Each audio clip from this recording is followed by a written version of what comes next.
So I recently finished losing weight and transitioned into maintenance, and I want to talk about how I did it because if I didn't do it the way I did, then I would have rebounded. So in this video, I want to go over what it means to transition into maintenance, how I prevented myself from rebounding right after I lost the weight, and briefly talk about my maintenance plan where I'll lower my dose while still preventing rebounds. And quick disclaimer, this is for educational purposes only. Please speak to your doctor or provider before making changes to your dose. Also, I share what works for me. This might not work for you. So I break up weight loss into 3 phases. We have the fat loss phase where we lose weight, the maintenance phase where I maintain my weight, meaning I don't gain or lose anymore, and where I'll lower my dose over time, and the transition phase. It's where I go from fat loss to maintenance and prevent any possible rebounds that happen right after the fat loss phase. I didn't do this the last time I lost weight, and it was a disaster. To give some quick context, last year I spent 8 weeks to lose 8 pounds to get ready for summer, then regained 10 pounds in 3 weeks because I didn't go through the transition phase properly, or really at all. This happened because I thought I could maintain my weight, but turns out I couldn't, and I had the worst binge eating episodes in my life. And this is what kickstarted my microdosing journey. And fast forward to today, I transitioned to maintenance properly this time and didn't rebound. This graph is all 3 weeks I spent in the transition phase, and these numbers are from the last 2 weeks of it. There is an initial weight increase that I'll talk about later, but overall my weight has been stable and I had no rebounds, and I officially consider myself in maintenance. Before I talk about how I did it, if you hit your goal weight passively, as in you lost a few pounds and hit your goal weight without trying, and you don't plan on lowering your dose, then congrats, you're in maintenance and you found your maintenance dose. So you can skip this video. This is for those of you who are like me and would regain weight after losing it. Okay, let's talk about what I did to prevent the rebound. So before I got on a GLP-1 and right after I would lose weight, hunger and cravings are really high. So the chances of me binge eating and gaining weight are also really high. But because I'm on a GLP-1, my hunger is now sort of hidden. Now, what I see some people do is immediately decrease their dose as soon as they hit their goal weight.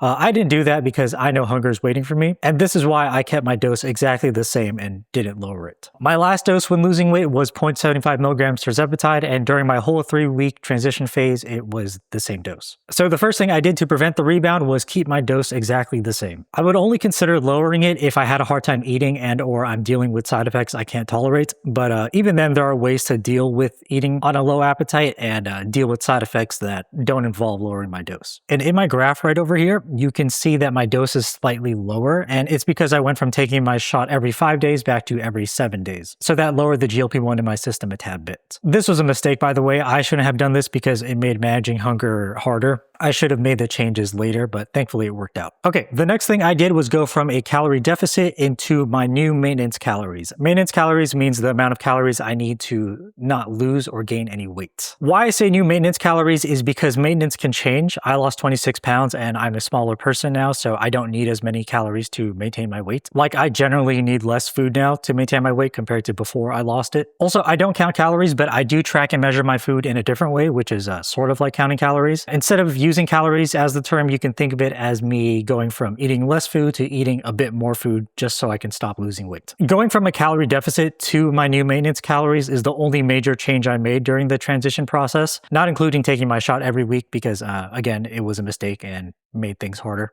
So the third thing I did to prevent the rebound after fat loss was to stabilize my weight, because going from a calorie deficit into maintenance calories can come with some water weight and bloat increases. When I first started losing weight during the first 2 weeks, I had this big drop in my graph. Then after the drops aren't as big. This is common in weight loss. Some people think it's all fat, but it's a combination of water, bloat, and fat. This drop happens when going from maintenance calories to a calorie deficit. Now, going from a calorie deficit into my new maintenance calories, the reverse can happen. So the initial drop that I had was about 4 to 5 pounds, and then during the transition phase, I gained about 2 to 3 pounds in just water weight and bloat. But this is me and everyone is different. This is important to know because some people might think they're rebounding when they're actually not. It's just normal water and bloat increases. Now, this doesn't always happen to people, but I'm bringing this up just in case because if it happened to me, it might happen to you. Also, people who know that this happens take this into account when figuring out their goal weights. For example, if someone wants to lose 15 pounds and they know about the water and bloat increase, they'll make their goal like 18 or 20 pounds. Because if they lost 15 pounds and gained 3 pounds in water weight and bloat, then they technically only lost 12 pounds of fat. So if they took that water and bloat into account and made their goal like 18 pounds and gained back 3 pounds, they'll be at 15 pounds of total fat loss. This is one way to determine your goal by just using a number. I personally don't do that. I lost weight for vanity, meaning to look better, and a number doesn't always tell me how I'll look. For example, I had love handles that I wanted to get rid of, and I don't know how much weight I need to get rid of them since I can't choose where to lose lose fat. So I just kept losing weight until my love handles were pretty much gone. But anyways, back to the topic. So after the initial water weight and bloat increase, I take as long as I need to stabilize my weight. Stabilize meaning I don't have any big changes to my weekly average weight for 2 weeks in a row. I like to get my weekly weight average to 0, but because of the natural weight fluctuations, this isn't always possible. If my weekly average from the past 2 weeks is going up by half a pound or more, as in I'm gaining weight, then that can mean fluctuations or I overshot my new maintenance calories. And if my weekly average from the past 2 weeks is going down by half a pound or more, that can also mean fluctuations or I undershot my calories. Or my metabolism is ramping up because I'm eating more food since I'm no longer in a deficit. Either way, it means my weight is not stable yet and I need to make adjustments and see what happens in the next week. Now, once my weight is stable for 2 weeks in a row, then I finally consider myself transition into maintenance. Okay, let's quickly recap what I did to prevent myself from rebounding and transition into maintenance. I kept my dose the same because if I lowered it and combined it with eating more food to stop losing weight, I would have overate and rebounded like I did before I took a GLP-1 because I can't control my hunger after weight loss. Then once I find my new maintenance calories, I eat that amount and take a few weeks to stabilize my weight. And after it's stable for 2 weeks in a row, I consider myself fully transitioned into maintenance. This slide is the gist of the video, so keep my dose the same, find my new maintenance calories and eat at them, and stabilize my weight. And if you need help doing this, I wrote down what to do step by step down in the link below. And if you need help finding your new maintenance calories or don't know why your weight isn't stabilizing, there's a troubleshooting section there too. Or you could just ask for my help directly. It's pretty much this video, but more concise and has more details. All right, now I want to walk you through each week during my transition phase and how I felt because it might help out in what to look out for. So in week 1, my hunger was low, then it became high because I went from taking my shots every 5 days to every 7 days. Energy was low because I spent a long time losing weight and I shouldn't have spent that much time losing weight, but I did anyways. Sleep was okay. It definitely wasn't the best. And I did gain some weight, but that's because of the water and bloat. Also, no changes to my dose. Week 2, my hunger went back to normal. Energy was okay. Sleep was okay. And my weight was beginning to stabilize. And again, no changes to my dose. So things are getting better because I'm going from a calorie deficit, which is taxing and draining on the body, to maintenance calories. And my body is starting to recover. And then week 3, everything was great. Hunger was normal. Energy was normal, or as normal as it could be. I was like,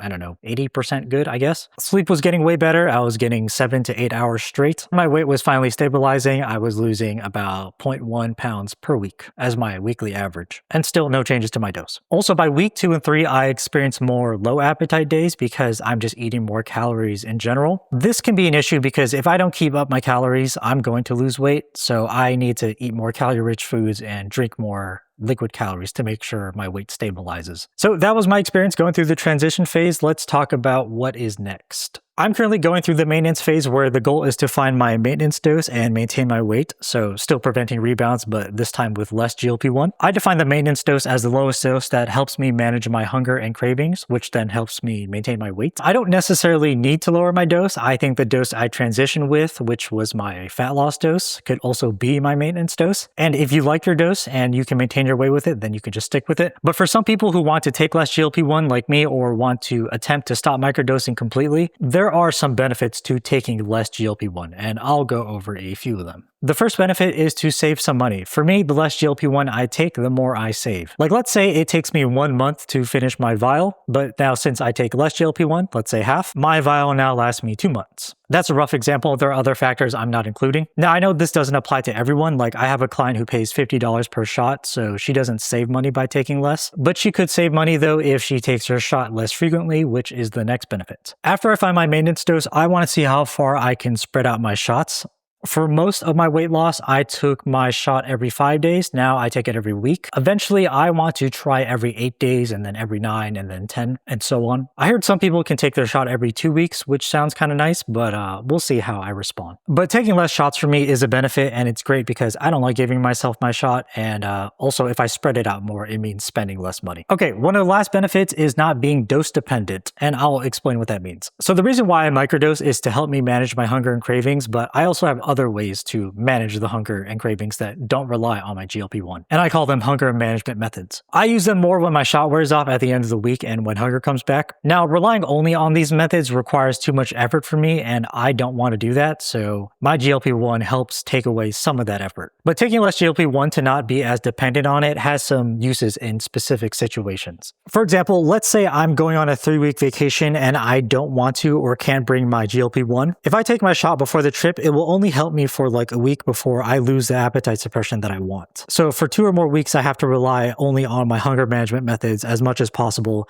to not overeat and gain weight. Another example of where not being dose dependent can help is let's say my delivery for my vial gets delayed or my compound pharmacy gets shut down for whatever reason and I need to find a new one. There might be a period of time where I won't have access to my GLP-1 and I need to manage hunger in other ways. This is where knowing how to manage hunger without a GLP-1 comes in. I'm pretty big on preparing for worst case scenarios when it comes to weight loss because I have solutions for them if they ever come up, and it actually takes a lot of the stress away. But yeah, these are some of the benefits of taking less. There are of course some costs, but I don't think they're too bad. Like figure out how to find my maintenance dose will require some effort since I'm doing it from scratch, but in the future when I figure that out, you can just see what I did and you'll hopefully have a much easier time. All right, moving on to my maintenance and taper plan, which I'm still working on. I'm going to decrease my dose, then see if I can manage hunger and maintain my weight for a few weeks, and if I can, I'm going to repeat this. I know for sure there will be some problems that will come up and I need to figure out how to solve them, but this is just my general plan. It's still missing all the details and whatnot, but I'm doing this. And I already started the taper process. I'm at 0.6 milligrams tirzepatide from 0.75, and so far so good. Hunger was a bit of a problem for a day, and I think my weight is slightly trending up, but I'll fix that by